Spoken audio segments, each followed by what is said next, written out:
اعوذ باللہ السمیع العلیم من الشیطان الرجیم بسم اللہ الرحمن الرحیم الحمد للہ علی ہدایتہ لدینہ والصلاة والسلام علی المبعوث رحمة للعالمین محمد بن عبد اللہ وعلی آلہ الغر الميامین واللعنة علی اعدائہم اجمعین اللہم وفقنا وجمیع المشتغلین.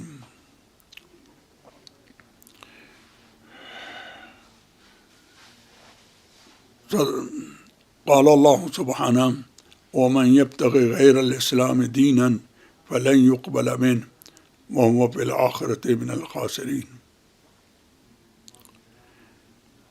میرے بھائیوں، میرے محترم عزیز شیعان حیدر کرار، دنیا کے جس کونے میں بھی ہوں، میں آپ سے نجف اشرف کی وادی اور امیر المومنین علیہ السلام کی جوار سے مخاطب ہوں.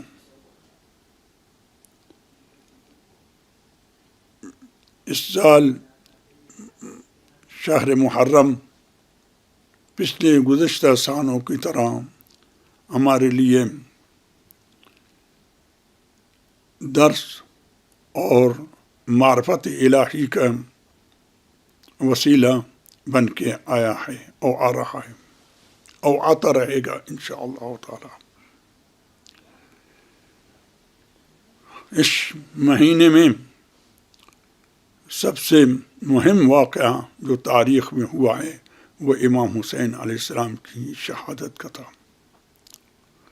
امام حسین علیہ السلام نے اپنے اس خونی انقلاب سے لوگوں پر ثابت کرنے کی کوشش کی، اور اس میں وہ کامیاب ہو گئے کہ دین اسلام حق ہے اور دین کی پیروی ضروری ہے.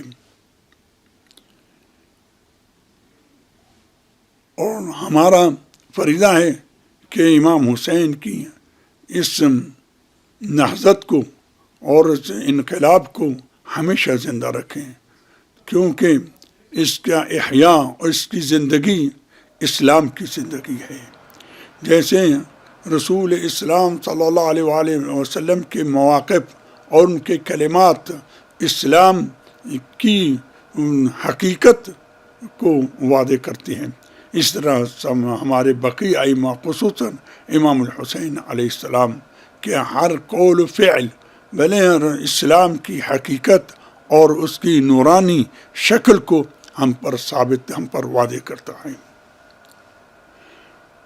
لہذا ہم سب کا فریضہ ہے کہ ہم ایک مسلم ہونے کی حیثیت سے اور ایک شیعہ اہل بیت ہونے کی حیثیت سے اس فاجعہ کربلا کو ہمیشہ زندہ رکھیں، جیسے کہ ائمہ نے ہمیں حکم دیا ہے. ائمہ علیہ السلام کی سلوک اور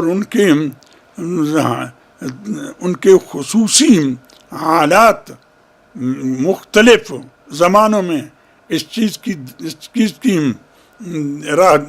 کی نشانی ہیں اور اس چیز کی طرف ہمیں رغبت دلاتے ہیں کہ ہم بھلے اس واقعہ کو ہمیشہ زندہ رکھیں. ائمہ اس طرح کرتے تھے اور ہمیں کرنے کا حکم دیا ہے، حکم دیتے تھے. دیکھیے، کربلا کے واقعے کو زندہ رکھنا صرف یہ کافی نہیں ہے کہ ہم روئیں.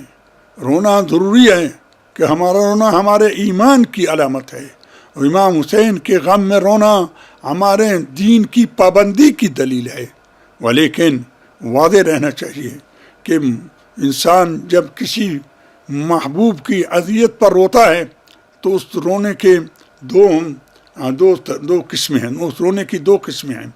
ایک یہ ہے کہ انسان کو اس کو دلی محبت ہو، جیسے انسان کو اپنے باپ سے محبت ہے، اپنے بھائی سے محبت ہے، اپنے بیٹے سے محبت ہے، کیونکہ اس کے درمیان دونوں کے درمیان فطرتی اور طبیعی علاقہ اور تعلق موجود ہے. اس وجہ سے بھلے جب دونوں بھائیوں میں سے کسی ایک کو اذیت کا سامنا پڑتا ہے تو دوسرے کو بھی اس اذیت کا احساس ہوتا ہے. یہ ایک قسم ہے. پہلے دوسری قسم یہ ہے کہ انسان کو کسی سے اس لیے محبت ہو کہ وہ ایک بہت عظیم شخصیت ہے، اس کی عظمت کے سبب ہمیں اس سے محبت ہو. تو اس وقت یہ محبت جو ہے اس کے دو اثر ہوتے ہیں. ایک اثر یہ ہے کہ انسان کو اذیت کا احساس ہوتا ہے جب اس کے محبوب پیارے جس کی عظمت کا وہ قائل ہے اس پر کوئی مصیبت نازل ہو، اور اس کے دوسرا اثر یہ ہے کہ وہ ہمیشہ اس کی اطاعت کی طرف متوجہ رہتا ہے اور اطاعت ہی کو اپنا بھلے تو شاید حیات سمجھتا ہے. ہمارا فریضہ ہے کہ ہم اہل بیت علیہ السلام پر نازل ہونے والی مصیبتوں کو دوسری قسم میں قرار دیں.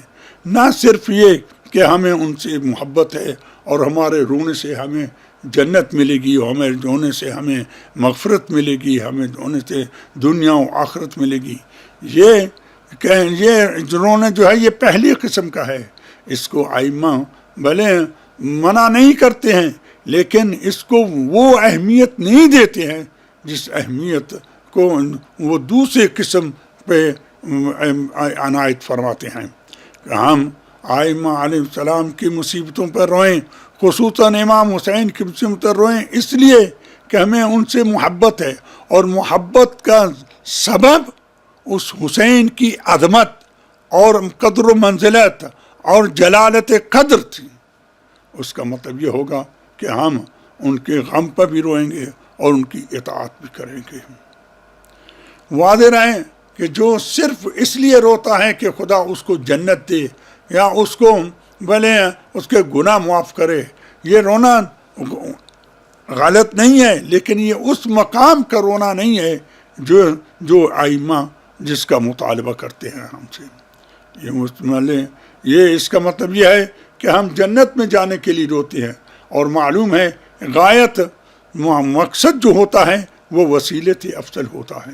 تو اس کا مطلب یہ ہوگا کہ بھلے جنت میں جانا امام حسین علیہ السلام کے غم میں رونے سے بہتر ہے اور اس کا مقصد ہے، کیونکہ اس کا مقصد ہے. اگر ہم دوسری قسم کی محبت کا مظاہرہ کریں ائمہ سے، یعنی ان کی عظمت اور جلالت و قدر کے پیش نظر ہمیں ان سے محبت ہو اور ان کے غموں پر روئیں، تو اس وقت ہمارا رونا اس لیے ہوگا کہ ہمارے حسین قتل ہو گئے، نہ صرف اس لیے ہمیں جنت ملے. میرا حسین قتل ہو گیا، میرا امام قتل ہو گیا، میرے امام کی لاش کے ٹکڑے ٹکڑے کیے گئے، میرے امام کے سر کو نیزے پہ اٹھا کر اس شہر اس شہر تک لایا گیا. اس کا مطلب یہ ہے کہ اگر میں امام حسین سے اپنی محبت کا صحیح تقاضا کرنا چاہتا ہوں تو امام حسین کی اطاعت کروں. وہ حسین جس نے اس وقت بھی نماز کو نہ چھوڑا بلکہ جماعت نماز کو نہ بھی چھوڑا جبکہ چاروں طرف سے ان پہ تیر برسائے جا رہے تھے. بھلے ہم تو لہذا یہ ہے کہ ہمیں بھی نماز سے اتنا ہی لگاؤ، اتنا تعلق ہو جیسا امام حسین اور اس کے اصحاب کو تھا.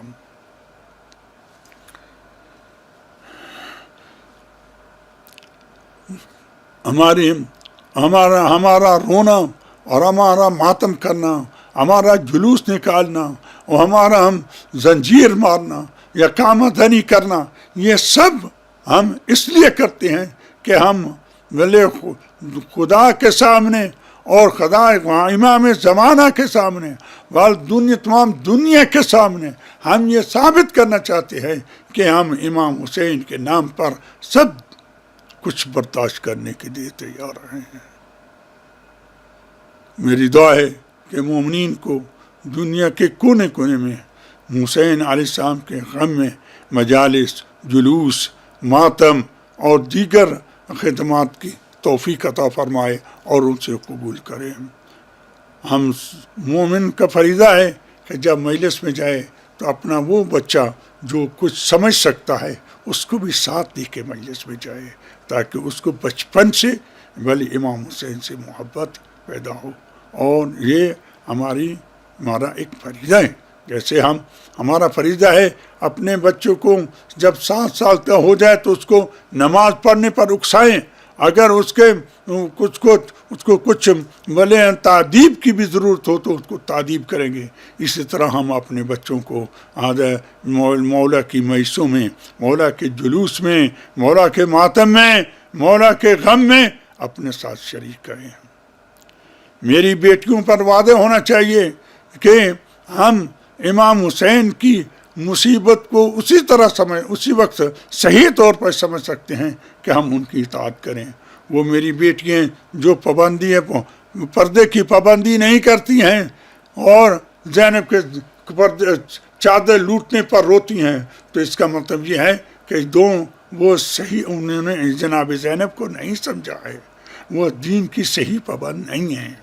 لہذا میری تمام مومن عورتوں کا فریضہ ہے بھلے کہ پردے کی پابندی کریں۔ میری دعا ہے کہ میری قوم کو حسین کرنے کی ہمیشہ توفیق عطا رہے اور ان سے یہ توفیق سلب نہ ہو۔